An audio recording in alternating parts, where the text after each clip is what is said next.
package in the mail, MSX games from Japan. Collecting without fail, those shoot 'em ups, and that's the plan. He doesn't just collect them, he also codes them too. Join us and we'll go on electric adventures with you.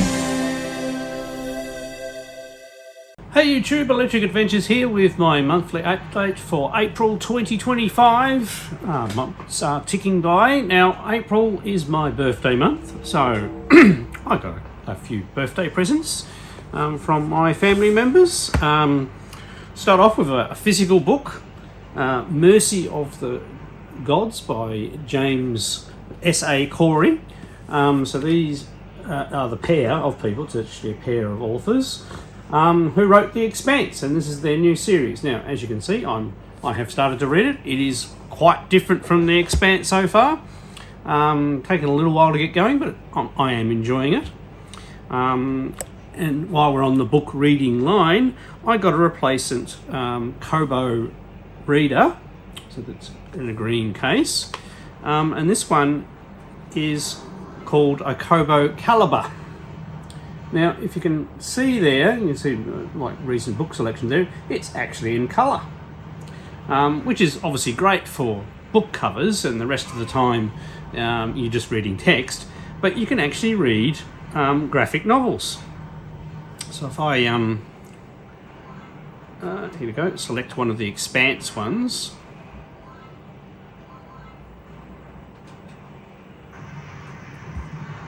Oh, it's taking a second, all right. And you can actually read graphic novels on it. And it seems to be a little bit higher resolution than my old one and responds faster. Obviously, this is a very big PDF, so it took seconds to open it. Now, you can buy books from the Kobo store for just your general books, but you can also just plug it into your computer, and any files you copy on there appear on the reader. So unlike a Amazon Kindle, you can control your own content. And obviously, this can be read in direct sunlight, so it's not an LED screen or anything like that. It is proper electronic paper, and much better on your eyes. So really enjoying that so far. And the added advantage of being able to read graphic novels, and I should also try reading some magazines on there. I'll be able to read some electronic copies of some of the retro magazines. Now, from some of my daughters, they got me a new PS5 game, and I haven't had a PS5 game for a while, and it was released just before my birthday, and it's Indiana Jones and the Great Circle. I have played a little bit of it so far. I've played the intro bit, started the adventure, and finished the first area, but that's as far as I've got there. I've only played about an hour and a half of content. I'm enjoying it so far. It's very, it's not too bad. It's a game that I'll definitely enjoy, playing all the way through and finishing as I get time. All right. So, as well as my birthday, obviously I've got some vouchers, some money, and some grog, which was Guinness, by the way. So that was all my birthday pickups. Also, on the Homebrew development front, and I probably should have cut one of these open before I started. So I've been started having a look at developing for the Master System. And I have my first PCBs, so very simple design, switching over to using surface mounted things simply because the components are cheaper, and once I get work out the techniques, it should be easier for me to assemble. Also, I should be able to pre-assemble the carts and then program them in a programmer. I haven't got that parts yet, so I'll have to program them first before I put them on to start with. I have a template as well. You put the template position it over the board. I'll have to get all this set up. Position it over the board, and then you put the solder paste over, take it off, mount the components, heat it up, and then you should be you should have a complete item. Now, obviously, I'm going to need a couple of practice goes before I get it right, get the technique down. But it is the actual chips, the flash chips for these are much easier to get hold of in larger quantities. And also with the Master System, because the graphics take up a bit more room, I needed a slightly bigger cartridge. So that's actually a 48K cartridge, and will do for a little while. Obviously, once I get into even bigger games, I'll need a cartridge that supports paging, but that'll do for the initial couple of games I'm going to do for the Master System. And the first game I'm working on is a conversion of Block'em Sock'em, which is progressing. Probably haven't... I've just been a bit busy at work in the last month, so haven't made a tremendous amount of progress from last month. So that's probably all the Homebrew updates at the moment. Other than I have made more progress on my Kangaroo game, conversion of Kangaroo Arcade to Coleco, MSX, Spectravideo, Sega. And you never know, I may make that one for the Master System later on. Depends what the reception's like and how we go. But I'll be developing it for the original 4 systems that I support. That's coming along nicely. Still have a few more graphics animations to do, and I'm starting on the game engine parts, which if there's a bit of video up there, you'll see that it's coming along.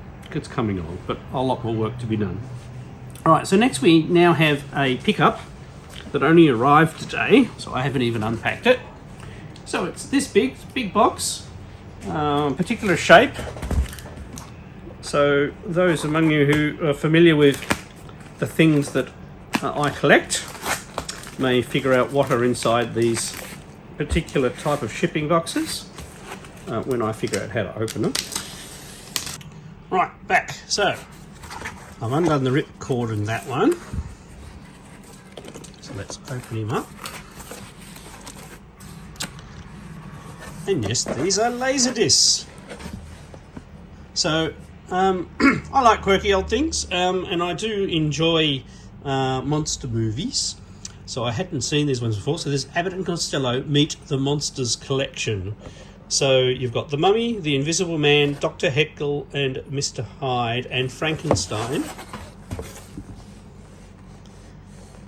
So I'm sure these will be an interesting acquired watch, but it's a box. So all these are box sets that were available. Multiple Laserdiscs. So it'll be interesting to see what that one's like. So monster movies. I don't know how serious they're going to be with their, Abbott and Costello. So I'll pop that down there. Now our next one.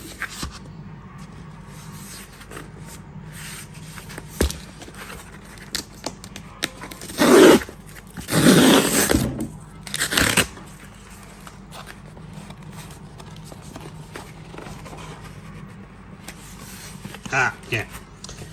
Now this is one of the ones that really drew my eye.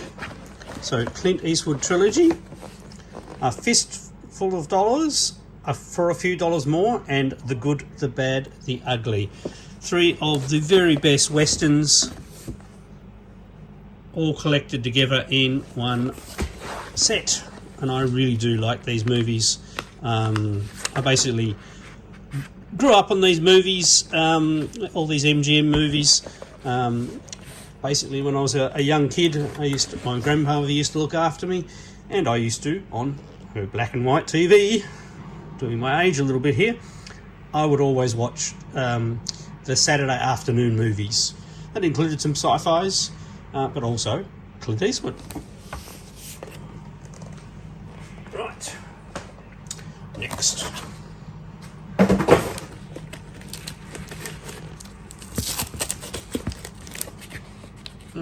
Didn't quite cut all the layers.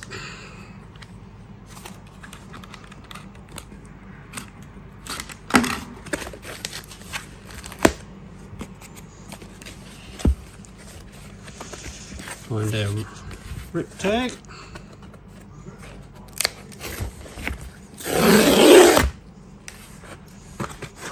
As you can see, this seller packages things very well. Right, so there's not multiple movies, but I am a really big James Bond fan. So, and I don't have a lot of the James Bond movies on Laserdisc. I probably only have a couple. So, of course, getting one of my favourite ones, Thunderball, in a special deluxe set edition. It truly is one of the best early James Bond movies. We have a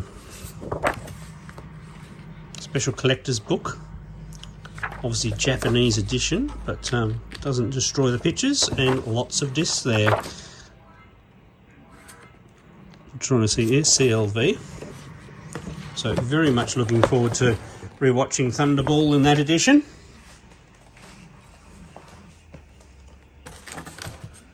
What? Last one. Oh, there we go, there's an ad. So this is the seller, Vintage Laserdisc Australia, in South Australia. Has lots of titles on his website, plus he does some on eBay on occasions as well. And he regularly gets in new stock. Yeah, this is a very hard one to open.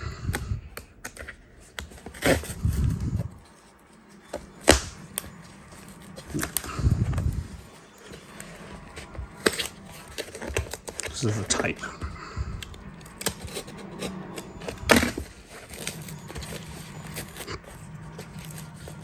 I've lost my rip tag.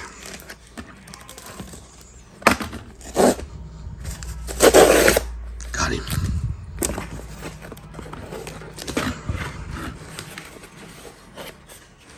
Okay, yes.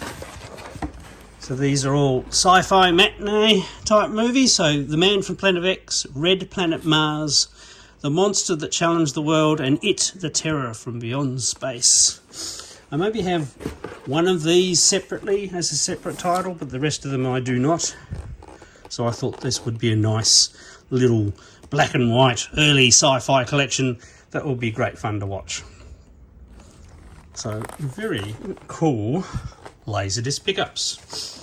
Alright, I'll just pick up the camera and I'll just show you a couple of arcade repairs I've done, and then we'll be back to me. Okay, so main update, the main thing that I fixed is this Hong Kong Wali cabinet. I haven't done anything with the marquee or anything like that. I have recapped the chassis. The screen is still coming to life, as so to speak. It's getting brighter each day. What I'm doing is what's called a slow burn-in. If you store tubes for a long period of time, the phosphor sort of gets lazy. So what I'm doing is I'm turning this on and leaving it on all day. I turn it off in the evening just to be sure, and it's warming up the phosphors and it's getting brighter each day. So this is only the third day. The colours are really nice. It still does have a little bit of an edge problem each side, but there were two capacitors that I didn't have, so it still has the original ones in there. And most of the capacitors that I took off, you could see they were clearly bulging. So it definitely needed. I've also recapped, because I've got 3 chassis with these 2 units, and I've recapped another one. I have it in here, but this one actually has the step-down power box in it. It's broken. So probably this weekend I'll get into that. So coming around here, no other changes. Obviously got a different game in there because I borrowed it to put in the other one. Is that I got, and I've done a separate video on this, is the PGM game system, which is like the MVS, and I got Dodon Patchy from my friend Brendan on loan. Now this unit still has its has an LCD in there at the moment. I do have a tube sitting on the floor over there, and I have an actual Tato chassis. This is a Tato cabinet that I hopefully get working with that this month. So we should have a few more machines up and running this month, depending on how much time I get on the weekends. Okay, me back. Right, so one more thing I want to cover. It's a little bit of sad news here in Australia. We have had an arcade up in Queensland called OneUp Arcade. As I'm recording this, which is on a Wednesday. The last day they'll be open will be this Saturday. They are selling all of their machines. Unfortunately, obviously they got messed around in COVID where they had to shut down for a little while, and they moved. They moved just before that, so they spent a lot of money relocating and doing all their wiring and everything like that. And unfortunately, their landlord wants to use the building for something else, and they have to move again, and they can't afford it, and they can't find another space, so they're unfortunately shutting down. It's really sad. Unfortunately, I've never been able to go there myself. My good friend Aaron, who I've mentioned on the channel before, travelled up with one of his younglings, and they had one last go, and he captured some video footage. So what I'd like to do is show you this footage so you people can see what sort of a great lineup of machines they had. They are also selling machines as well, because obviously they don't even have anywhere to store them.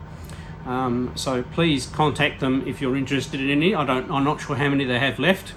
If I had some space and the money, I would probably buy something like a candy cab or something like that myself, but they do have some other very nice machines which if I had more room and money, I would of course like.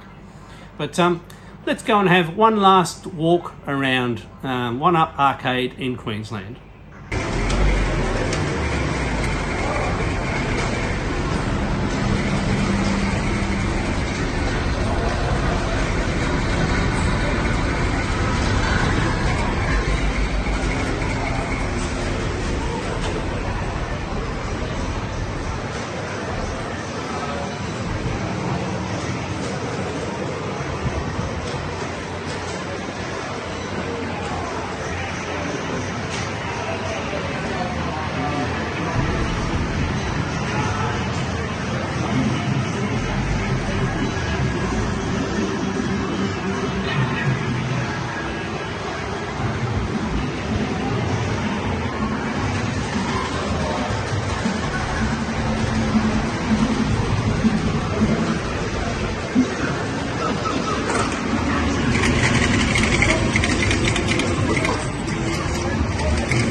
Alright, I hope you've enjoyed this month's video. I have lots more videos planned coming along. My 5 MSX games from 5 publishers series has been very popular.